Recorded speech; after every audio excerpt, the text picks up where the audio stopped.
The murky, misty day. Pooh didn't know who to visit that morning. It was so misty and unpleasant outside. "I'll go and see Kanga and Roo," Pooh said. "They're bound to be missing me." So off he went through the murky, misty day, and just as he began to feel a hum coming on, a voice called out of the mist, "Is that you, Pooh?" Pooh was just about to call out, "Hello, Roo," when he walked straight into Piglet and knocked him over. "Oh dear, sorry, Piglet.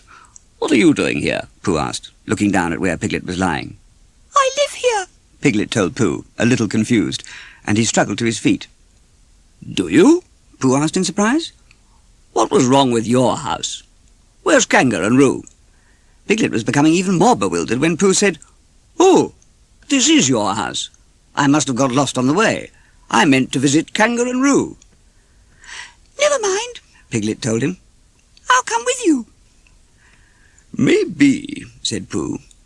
"If we set out in the wrong direction, we'll get to where we want to be." Piglet thought about this, and although he felt there was something very wrong with Pooh's idea, he couldn't think what, and he didn't have a better one himself. So Pooh and Piglet faced the direction of Pooh's house, which was also the way to Kanga's, and then they turned round and set off the other way. After they had gone a little distance, they came to a stream. "I'm sure we shouldn't be here," Piglet said timidly. "I know," Pooh told him, "but that's just to fool us. You see, if we were where we expected to be, we'd definitely be in the wrong place." "Oh," Piglet muttered, not at all sure about that. But they crossed the little stream anyway and went on. "Where are we now?" he asked Pooh, not sounding as brave as he would have wished.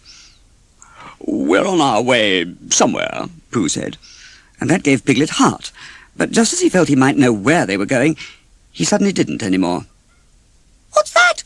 Piglet squealed, pointing to a figure which had appeared out of the mist, hoping that Pooh would say, "What's what?" because there was nothing there, really. But whatever it was didn't go away, and Pooh said, "I don't know," and they both sank down a little to hide, which is easier for piglets to do than Pooh's. The figure stood where it was. "I think," said Pooh anxiously, "that it's a... "You don't think it's a heffalump, do you?" Piglet asked nervously. No, said Pooh. "Quite definitely not." "A woozle?" "Nor that." "It's not a... Piglet asked, really very scared now, and wondering whether whatever it was liked piglets.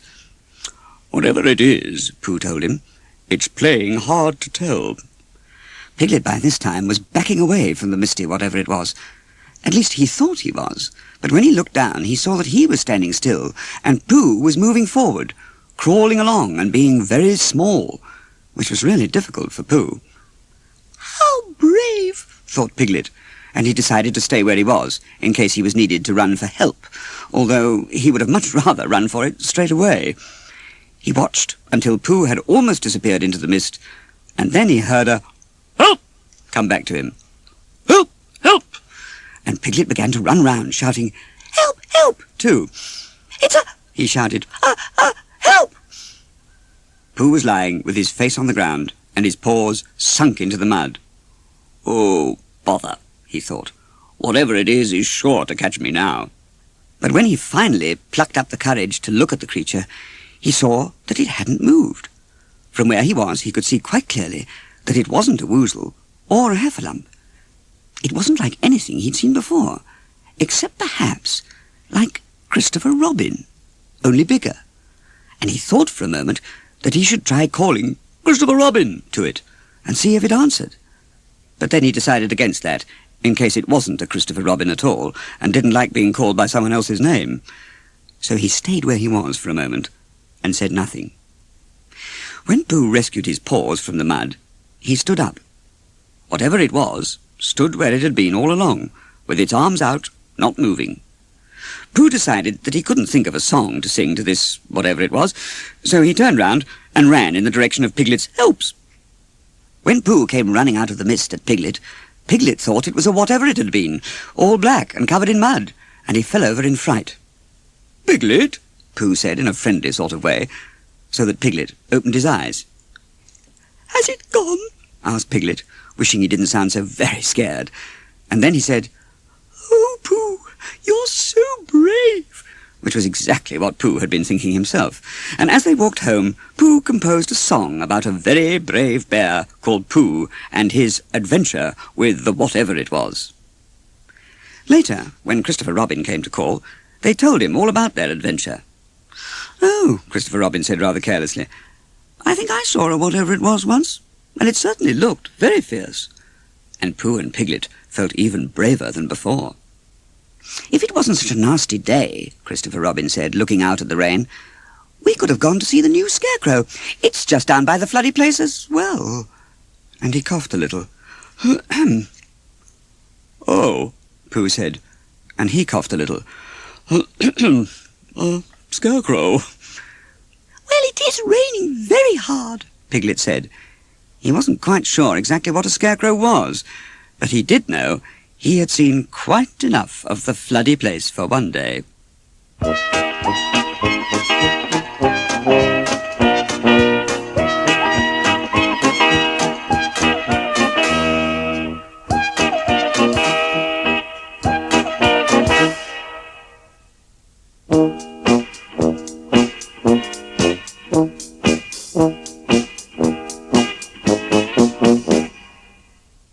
Country Cousin. One day, Montague Mouse invited Joshua, his country cousin, to come and visit him in the big city. Now, Joshua had everything a mouse could desire in the country. A snug little cottage with a store cupboard full of peas and barley and scraps of cheese and nuts, and outside his house were beautiful green woods and fields where he could roam freely and safely. But Joshua had heard that his cousin was living in the lap of luxury in the town. So, dressed in his Sunday best, he set off for a taste of the high life. Reaching the front door of the big house where his cousin lived, he knocked boldly on it with his umbrella. And to his astonishment, a tiny door at the side, which he hadn't noticed before, popped open, and there stood Montague Mouse. He stuck out his hand to greet his country cousin, then quickly pulled Joshua inside. "Shh!" whispered Montague. "It's not safe to make much noise around here. You're not in the country now." Joshua followed his cousin into the house. He was feeling very hungry after his long journey, and so he was delighted when his cousin asked if he was ready to eat. And he led the country mouse into a great dining room. A wonderful spread was laid out on the long table. Cheeses, beautifully decorated cakes, strange jars and bottles, jewel-coloured jellies, and snowy mounds of whipped cream, topped with shiny red cherries. The country mouse felt his head begin to reel, and his mouth start to water. He had never seen such a feast in all his life. "Go ahead, help yourself," whispered Montague, who was nibbling a bit of this and that, looking furtively over his shoulder after every bite, as though expecting someone to sneak up on him at any moment. Joshua did not need to be asked twice. He gazed up at a mountain of Swiss cheese and broke off such a large chunk he could hardly get it into his mouth. Then he took a stalk of crisp celery and crunched it blissfully. "Shh!" whispered Montague, glaring at him. But Joshua had not finished yet. Over on the other side of the table, he spotted an open jar with mustard written on the side. Joshua had never seen mustard before, but he wasn't going to admit his ignorance to his cousin. The jar looked inviting. Perhaps mustard was a new flavour of jam. He scampered over and dipped his face in the jar, taking a big mouthful. He had a moment's numbness, followed by a terrible burning that brought tears to his eyes. His face turned scarlet, and his mouth felt as if it were on fire. Joshua ran around the table in panic, looking for something to put out the fire in his mouth. When he saw a glass of pale, bubbly liquid, he climbed up to its rim and plunged his head in, gulping gratefully. "My goodness," he thought, when his mouth had finally cooled off. "This stuff tastes wonderful." And before Montague could stop him, Joshua drained the whole glass of champagne in one go. The next moment, Joshua felt quite strange. He had a dreadful attack of the noisiest hiccups you've ever heard. Joshua wasn't at all used to alcohol. In fact, his vision had become so blurred that every time he went, "Ah!" a whole row of Cousin Montagues would jump up in alarm and frown at him and whisper, "Shh!" Joshua felt most peculiar. He wandered off to the other side of the table, hoping that the little walk would clear his head. But he walked smack into another mouse, who seemed to be living in a strawberry jelly.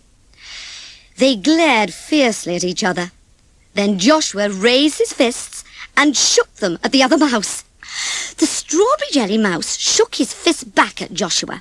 Enraged, Joshua was just about to challenge the impertinent mouse to a fight, when Montague pulled him away and said it was time to get back to the mouse hole. Joshua was sorry to lose the chance of a good fight, but collecting his umbrella, he followed Montague down the table leg to the floor. A few paces away, a big black cat lay fast asleep with his back to them. "Oh, good," thought Joshua, rather fuzzily. "Now I'll get my fight." He took a run towards the cat and aimed a kick at its furry black rear. Then he stood back to watch the effect. His horrified cousin didn't wait to see what would happen. He streaked for the safety of his mouse hole and slammed the door shut behind him. In a fury, the cat turned upon Joshua, who found himself staring through razor-sharp white teeth into a very large open mouth. Face to face with his opponent, all courage drained away from Joshua. He began to shake in his shoes. Then he turned tail and fled with the cat in angry pursuit. The door of the mouse hole was shut tight. There was no escape. And then, to his great relief, he caught sight of an open window. Up he leapt onto the sill. Then, without looking where he was going, he jumped out. The cat was close behind. As luck would have it, Joshua fell into a drain pipe, and so, sliding down in the damp and dark, he made his escape to the street below, leaving the cat snarling in frustration on the roof. But Joshua had escaped from one danger, only to face a whole range of others. The street was a nightmare. Speeding cars zoomed by furiously, their flashing headlamps dazzling the little mouse, and the angry sound of horns blasted at him from all directions. He crawled onto the pavement, hopping to and fro to avoid being squashed by the hurrying feet of passers-by. Joshua was terrified. So much for the delights of life in the big city, he thought bitterly, as he tried desperately to avoid being mown down. Finally, he hooked his umbrella on the back of a passing bus and hung on grimly until he arrived safely at the city limits. Only as the green fields of home came into view did Joshua stop quivering. He was so relieved. "From now on, I'll be quite content with a simple country life," he vowed as he headed for his own little cottage. "It's far better to enjoy a crust in peace than eat a feast in fear and trembling."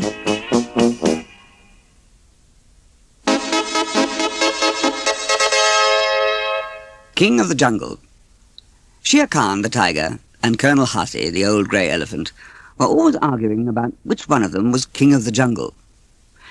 "Isn't it true that elephants are scared of mice?" sneered Shere Khan one scorching hot day. "Oh, go away, you overgrown cat," muttered Colonel Hathi.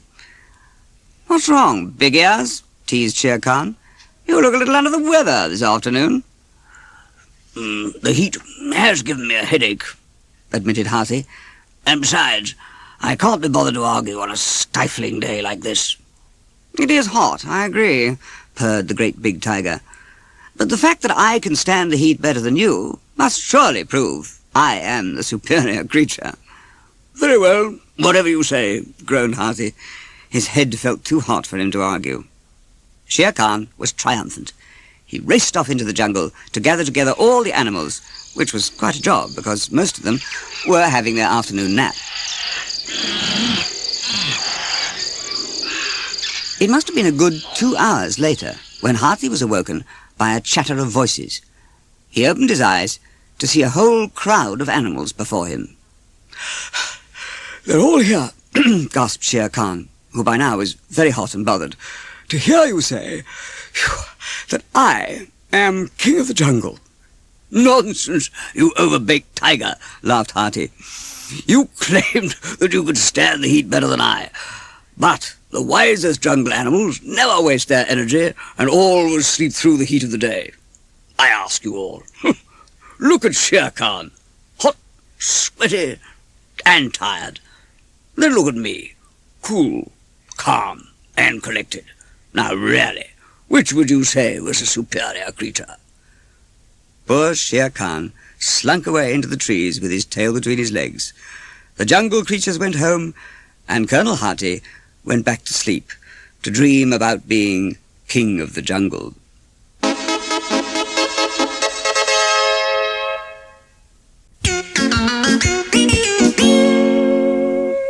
Donald Duck's Picnic.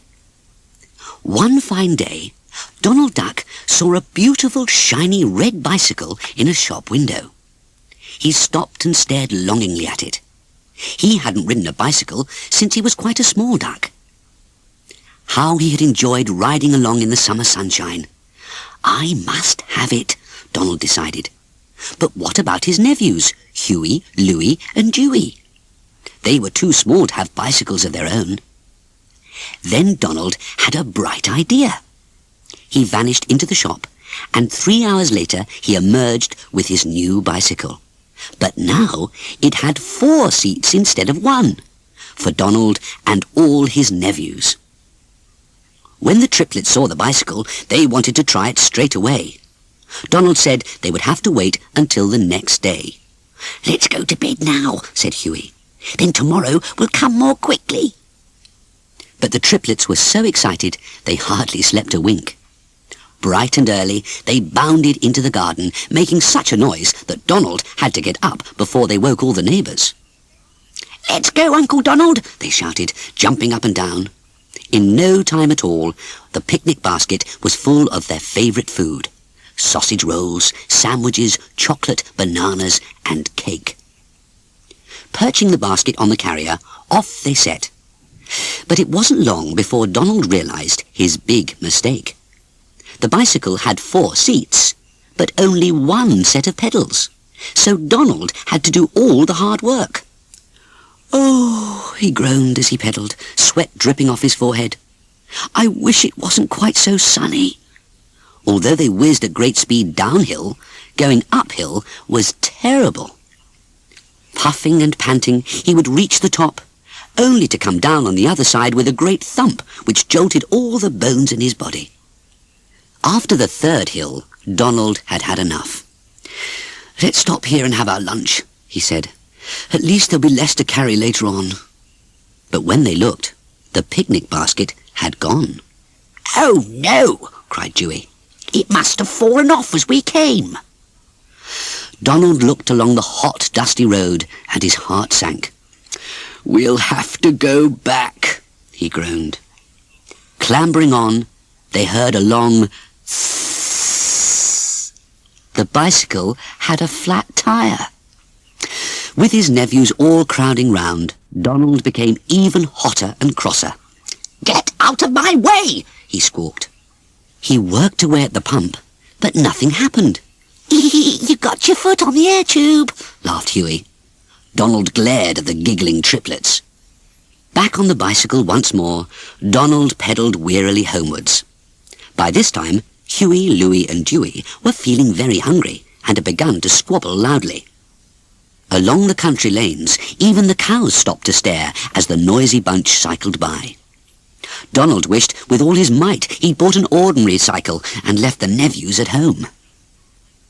There was no sign of the picnic basket all the way back, but as they came in sight of their house, they all saw the missing basket there on the front lawn. It must have fallen off the bicycle just as they left home. Reeling slightly as he got off the bicycle, Donald mopped his brow. "Let's stay and have our picnic here," he managed to gasp. But Huey, Louie and Dewey were already tucking in. "Come on, Uncle Donald," they cried. "There's not much left." Donald didn't have to be asked twice. and they all agreed they'd never eaten anything quite as tasty as this picnic lunch on their own front lawn.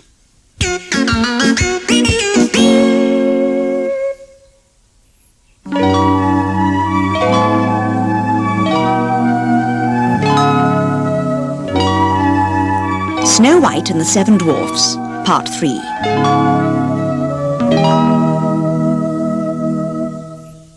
Snow White's evil stepmother was determined that the poor princess would not escape her clutches. Now disguised as an ugly old peddler woman, she was hard at work in the castle dungeon, making the poisoned apple that would trick Snow White. The queen bent over her book of magic, memorizing the evil spell. She tied an apple to a piece of string and dipped it into the cauldron as she chanted in the croaking voice of an ancient hag, "Dip the apple in the brew, let the sleeping death seep through. Look on the skin, the symbol of what lies within. Now turn red to tempt Snow White, to make her hunger for a bite." When she drew the apple from the cauldron, it had turned a beautiful, bright, shiny red, and it looked so delicious. The queen cackled with delight, and still holding it by the string, she swung it towards her pet raven. "Have a bite," she mocked. The raven's eyes grew large with terror, and it backed away, flapping its wings in panic. "It's not for you, stupid creature," she scoffed with a cruel laugh. "It's for Snow White. When she bites through the tender skin of the apple, her breath will stop and her blood will congeal. Then I shall be the fairest in the land. But wait," she broke off suddenly with a worried frown on her gnarled old face.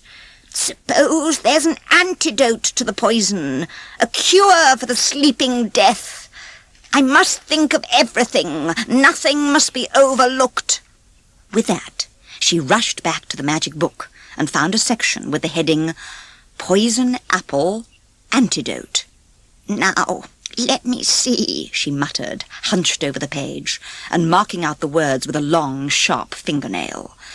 "The victim of the sleeping death can be revived only by love's first kiss." She chuckled gleefully and slammed the book shut, making the raven jump with fright. "Love's first kiss, indeed. There's no fear of that. The dwarfs will think she's dead, and then they'll bury her. Snow White will be buried alive." Still cackling with laughter, she put a dozen green apples into a straw basket and placed the poison red one on top. "Buried alive! Nothing can go wrong now." Taking the basket with her, she hobbled up the dungeon steps and out into the cold night. The air was thick with fog as she scurried through the swirling mist to a rowing boat moored by the riverbank. Intent on her evil purpose, she stepped into the boat and rowed across the dark water to the other side of the river. There she disembarked and struggled through the bulrushes on her journey towards the dwarf's house in the forest. It was early morning when Snow White got up to cook breakfast for the dwarfs before they set off for work at the diamond mine. After they had eaten, she stood by the doorway while the dwarfs queued up to say goodbye to her. "Now, don't forget, my dear," said Doc in a worried voice. "The old queen's very sly. Remember, she's full of witchcraft, and beware of strangers." Snow White smiled down at Doc, pleased by his concern for her. "Don't worry. I'll be very careful, I promise." She kissed him on the top of his head. "See you tonight," she told him. Yes," stuttered Doc, very happy but embarrassed because Snow White had kissed him. Come on, men. We've got a lot of work to do today." One by one, the other dwarfs filed through the doorway to say goodbye. In fact, Dopey ran back to be kissed a second and third time, till Snow White laughed and pushed him away good-naturedly. "Huh, what a disgusting fuss," snorted Grumpy disapprovingly. "Everyone's gone soft, if you want my opinion."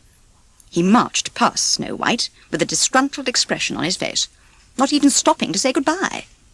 Snow White went back into the house to wash up the breakfast dishes, but a few moments later, Grumpy came running back again. "Now, I'm warning you," he said sternly. "Don't let anybody or anything into the house while we're out at work."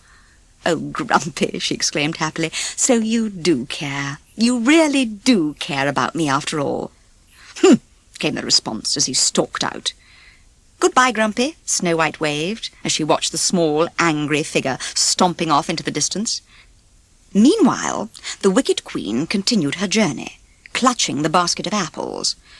When she came within sight of the dwarf's house, she stopped to rest for a moment under a tree.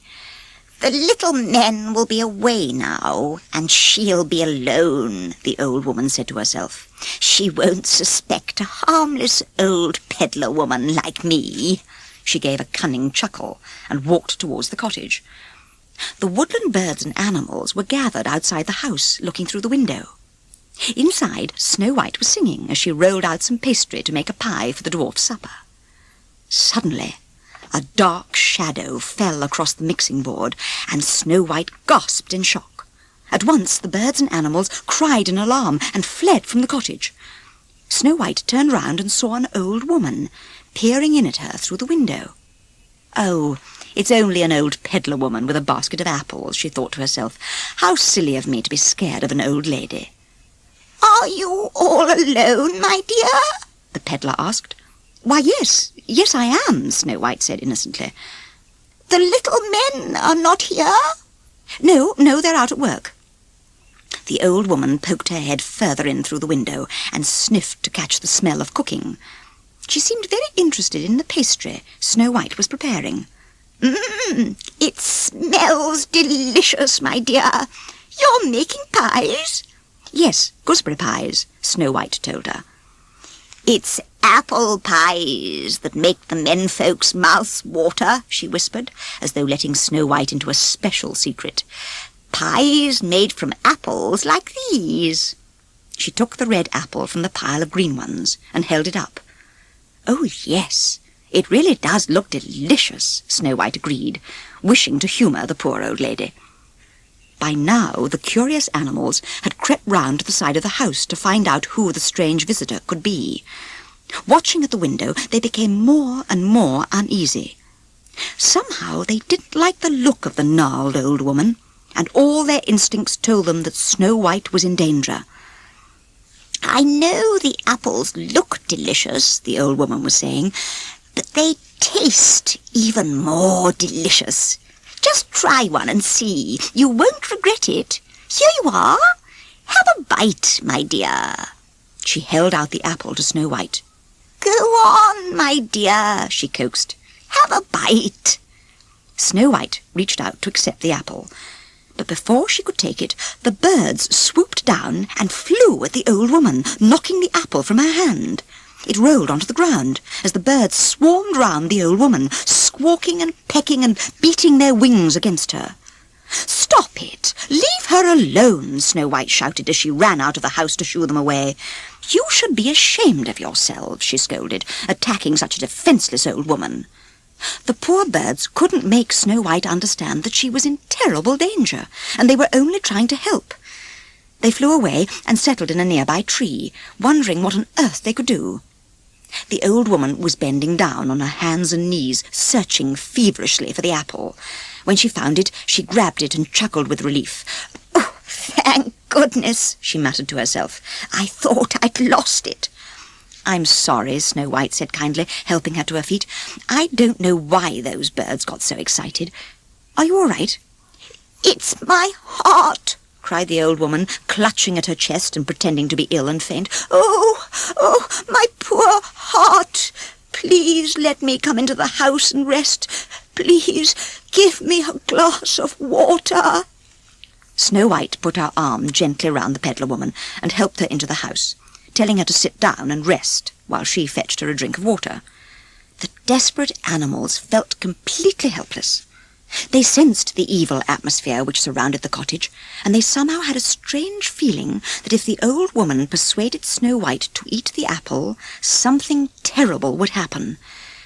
Knowing that they had no time to lose, they suddenly realized that the only way to save the little princess was to go to the diamond mine and summon the dwarfs. The 7 little men would surely know what to do. Unaware of what was going on back at the house, The dwarfs were working hard at the mine, pushing a cart along the track towards the dark entrance. Doc, who was in the lead, stopped suddenly, causing the other dwarfs to pile up and bump into each other, while the cart clattered to a halt. "Hey, look!" he shouted. With great surprise, the dwarfs saw the birds and animals bursting over the brow of a hill and dashing towards them. Before they knew what was happening, the animals had surrounded them and began making a terrible din, nudging and prodding them and tugging at their clothes and beards. The dwarfs thrashed their arms in the air and attempted to shoo the animals away, but it was no use at all. The harder they fought them off, the more they persisted. "There's something wrong!" cried Sneezy. "They're not acting this way for nothing," said Grumpy darkly. But the dwarfs still had no idea what it was that the animals were trying to tell them, until Sleepy, whom everyone had completely forgotten, suddenly woke up. "Maybe," he began, stretching and rubbing his eyes and stifling a huge yawn, "maybe the old queen's got Snow White." "The Queen! Snow White!" chorused the dwarfs, and at last they understood. "We've got to get back to the house quickly," yelled Doc. Realizing that the dwarfs had finally got the message, the animals rushed ahead to lead the way. The dwarfs rode on the backs of the deer, hanging on tightly as they thundered through the forest. If only they could get back in time to stop the wicked queen! If only they could reach Snow White before she came to harm!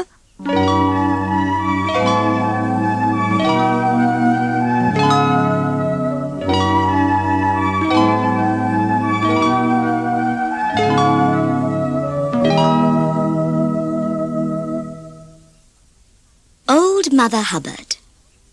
Old Mother Hubbard went to the cupboard to get her poor dog a bone.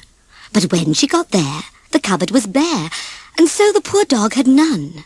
She went to the baker's to buy him some bread, but when she came back, the poor dog was dead. She went to the joiner's to buy him a coffin, but when she came back, the poor dog was laughing. She went to the tavern for white wine and red, but when she came back, the dog stood on his head. She went to the hatter's to buy him a hat, but when she came back, he was feeding the cat. She went to the butcher's to buy him some meat, and at last the poor dog got something to eat. The dame made a curtsy, the dog made a bow. The dame said, "Your servant." The dog said, "Bow wow."